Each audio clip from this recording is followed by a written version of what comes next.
जन्मदिन से मनाया गया और इसकी एक कहानी भी है। सबसे पहले मैं आपको बता देना चाहता हूँ कि डॉक्टर सर्वपल्ली राधाकृष्णन का जन्म याद करने के लिए भी मैं बताता हूँ। 1 और 3 8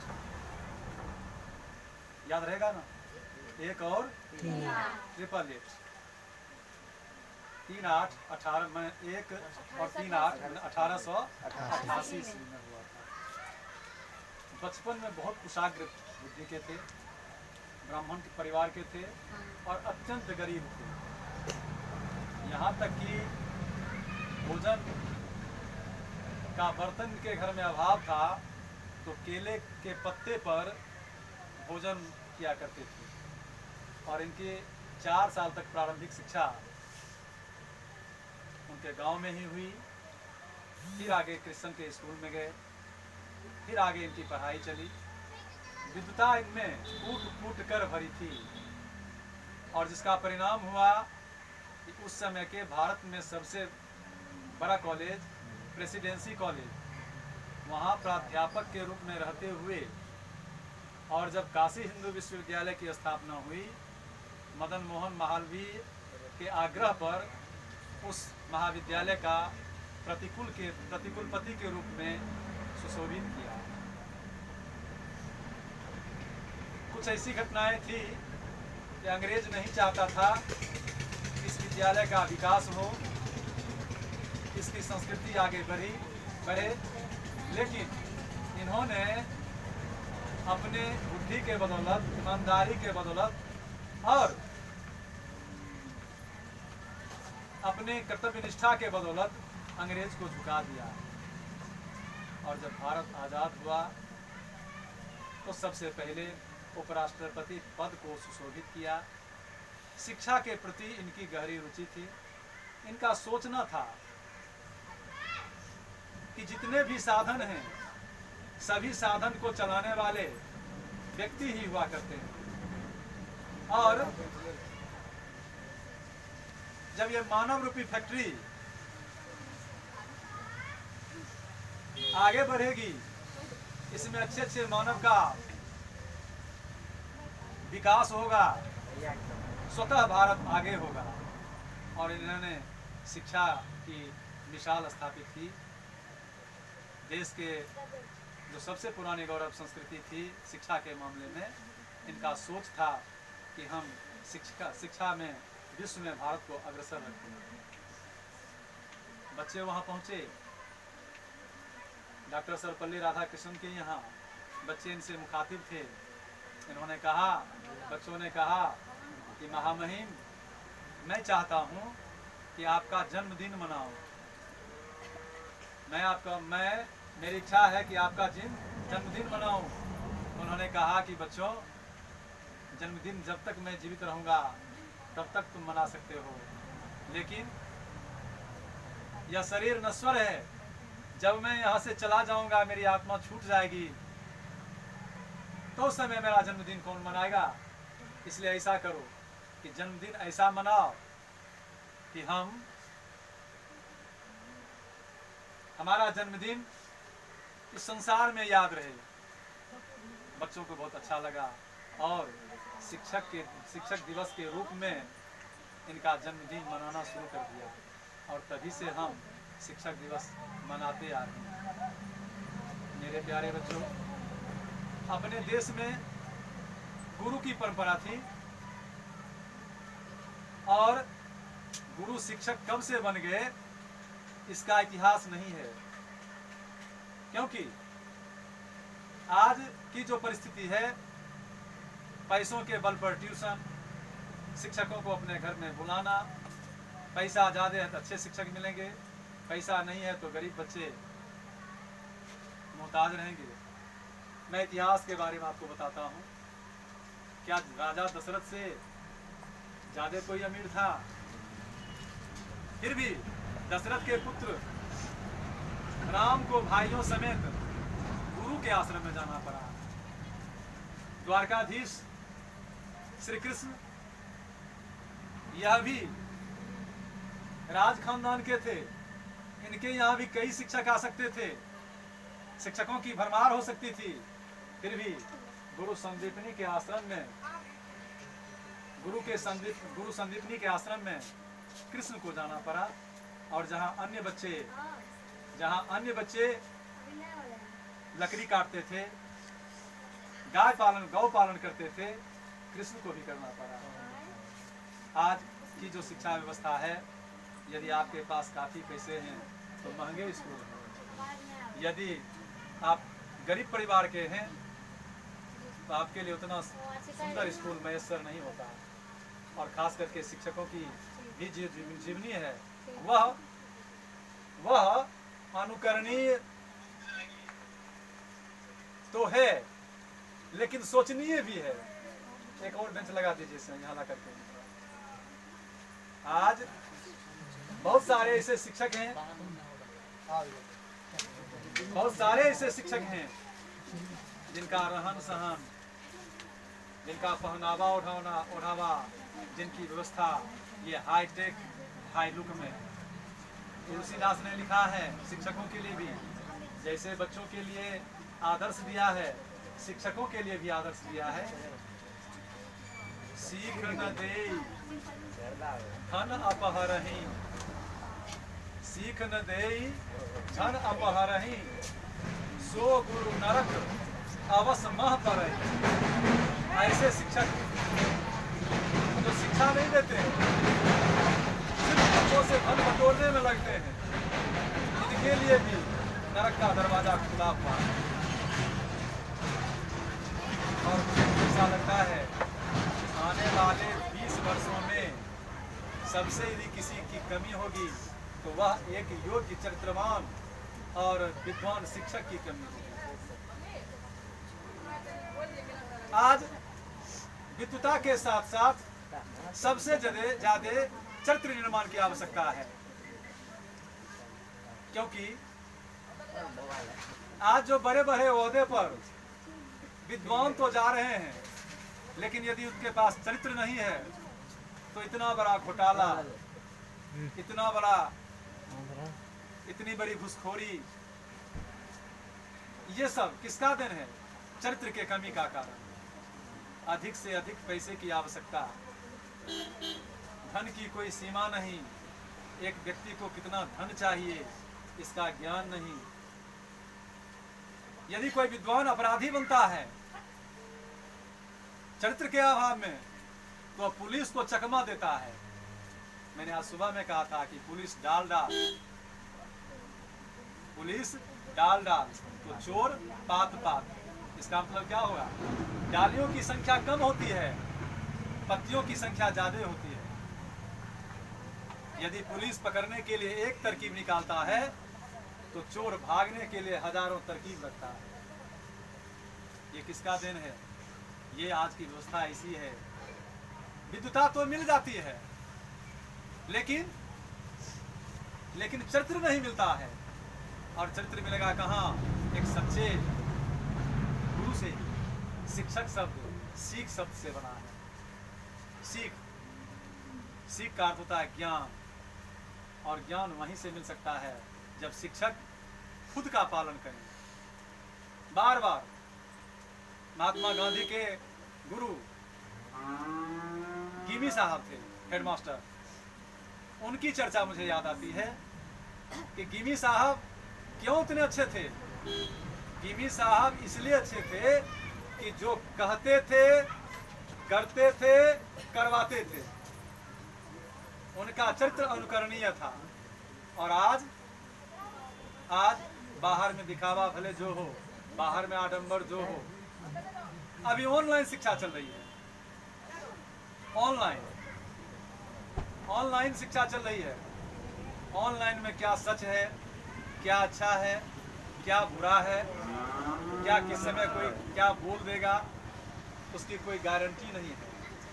गारंटी कहाँ है? एक अच्छे गुरु के पास है। इसलिए मेरे प्यारे बच्चों, शिक्षक दिवस में ये बैलून टांगना, ये केक काटना, क्योंकि दुनिया के झोंकों से चलना है। उल्टी बयार में हम नहीं चल सकते हैं। इस जमाने के अनुकूल तो चलना है। लेकिन सबसे बड़ी बात है कि हमारा चरित्र निर्माण हो, इस बारे में सोचना है। हम सही से पढ़ें।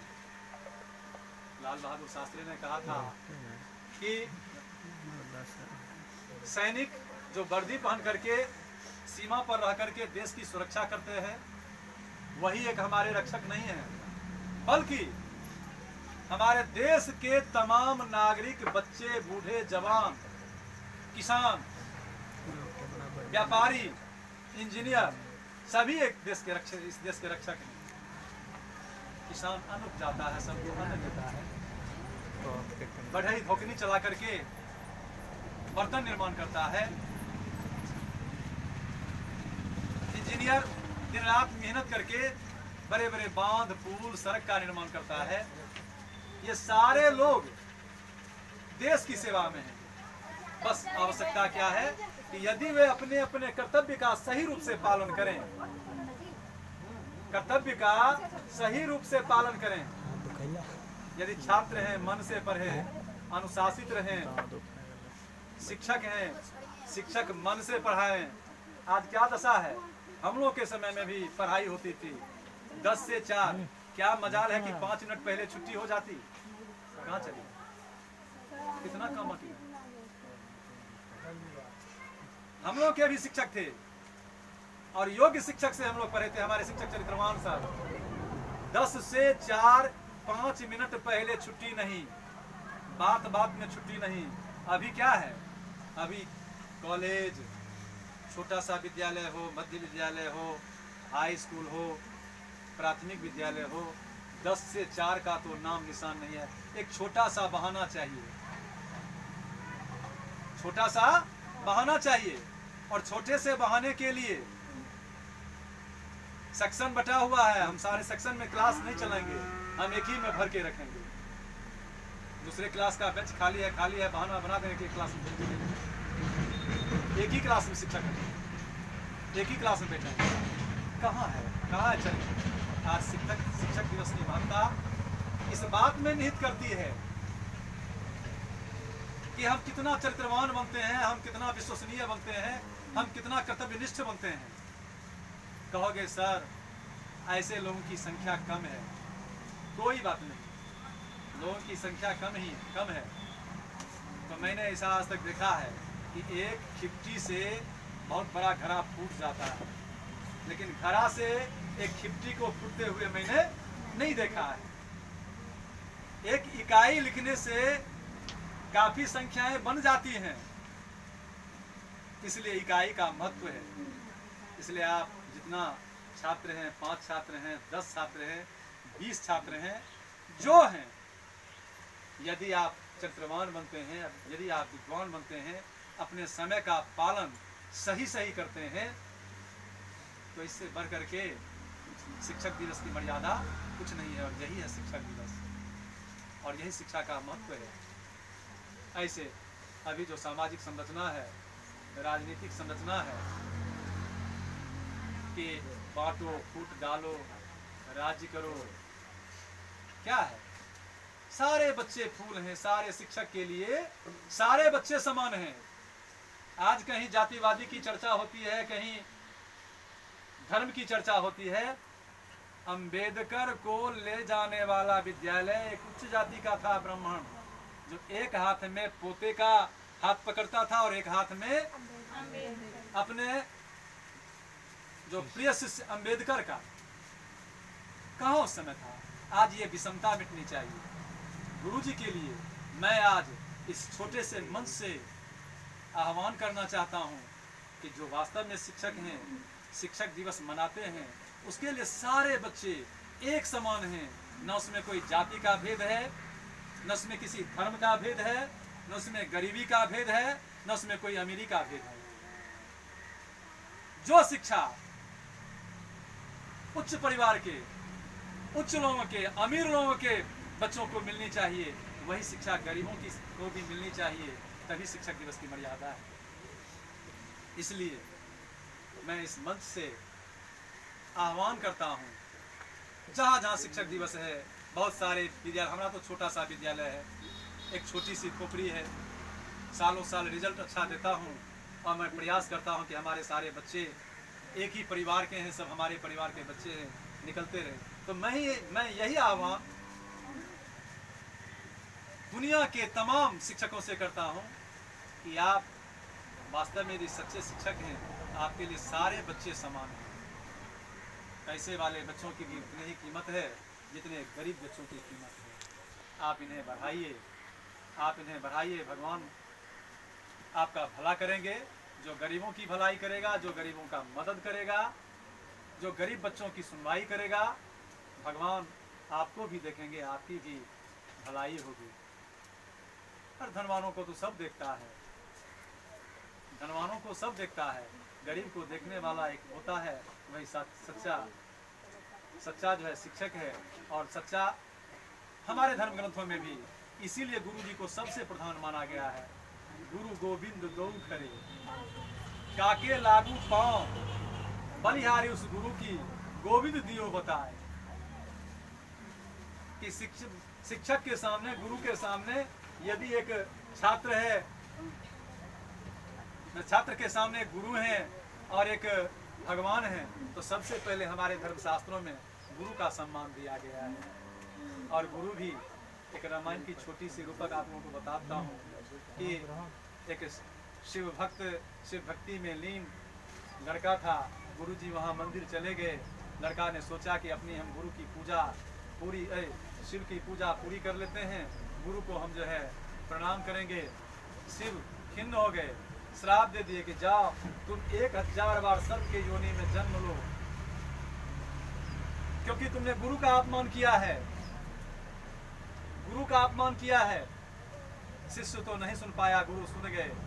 भगवान का 8 श्लोक में उसने प्रार्थना किया, भगवान प्रसन्न हो गए। उन्होंने कहा कि देखिए भगवान, आपके माया से जीव जो हैं भूल जाते हैं, इसलिए आप उन पर क्रोध नहीं कीजिए। और शंकर आप इस पर दीन दयाल होइए और इसका श्राप जो है कम समय में मिट जाए, वह उपाय कीजिए। गुरु का छात्रों के प्रति ये भावना होती है। और आजकल देखते हैं कि गुरु भी हाईटेक में लीन हैं, अपने पहनावा ओढ़ावा, खान पान, रहन सहन। और छात्र का भी तो क्या कहना है, नए से मॉडल में, मॉडल से मॉडल, मॉडलिंग में गिरा रहता है। अरे जो लड़का है, जो छात्र है, उसको सिंगार पटार से क्या जरूरत है? हाँ, जरूरत का सिंगार पटार चाहिए, मॉडलिंग जरूरी नहीं है। आपके लिए सबसे सच्ची भक्ति क्या है? आपकी पढ़ाई है, माता पिता की सेवा है, गुरु की सेवा है, देश की सेवा है, समाज की सेवा है। यही आपका संस्कार है, यही आपकी सुंदरता है। मैं ऐसा नहीं कहता कि आप हवा के रुख की प्रतिकूल चलिए, लेकिन इतना भी नहीं झोंके में पड़ जाइए कि हवा आपको उड़ा करके कहीं जो है लाओस के मैदान में रख दे। लाओस मैदान कैसे बनता है? हवा जो है रेतीली तूफान को उठा करके कहीं जमा कर देती है, ऐसा मैदान लाओस मैदान कहलाता है। तो तूफान में आप इतना ना मिल जाइए कि तूफान आपको उठा करके कहीं चट्टान में फेंक दे। इसलिए मेरे प्यारे बच्चों, हवा के साथ भी चलना है, हवा के रुख के साथ चलना है, लेकिन अपनी जड़ बचा करके, अपनी जमीन बचा करके, अपना वजूद बचा करके, अपना वजूद नहीं खोना है। बहुत सा समय हो गया है और आपने तैयारी की है, मैं आपकी तैयारी के लिए बहुत धन्यवाद देता हूँ। और हमारे शिक्षक सर भी सुबह में कुछ बोल ही चुके हैं।